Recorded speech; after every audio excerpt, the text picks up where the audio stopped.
And we're back. It's been about 2 weeks since I've set this up. The food is broken down pretty nicely. The newspaper is starting to decompose as well. And I am ready to add the worms. So what I've got here is a bag. It's about 3/4 of a pound. I just pulled something out of one of my bins here, weighed it about 12 ounces. I added some bedding as well. And I'm going to go ahead and just take off the top 2 sheets here, the wet newspaper, and dump this right in here, right on the top. Alright, and I'm going to bring the camera over and you can see this, what I'm seeing. Okay, here we are. I've just dumped the worms in here. They're still in a tight ball. What you're going to want to do is just gently separate them. Get them spread out here. You can see they're mixed in pretty well with the peat moss. They're going to look pretty scrawny when they get there. They lose a little bit of their water weight during shipping, but they will plump right back up once they get in here and they start eating your garbage.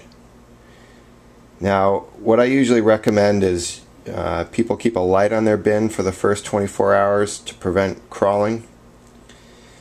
And if you've got the worm factory, just leave the lid off.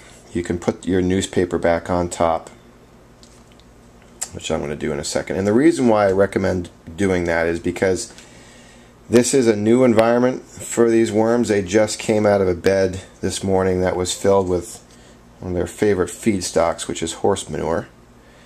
And they were nice and happy and content in there, and I pulled them out and I ran them through the harvester and stuck them in a bag.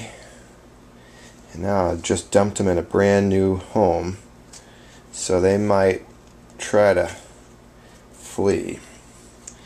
So keeping a light on the top for the first 24 to 48 hours will force them to stay in here, and then they're going to realize, hey, this is a pretty cool place. They're going to get settled in and they'll be fine.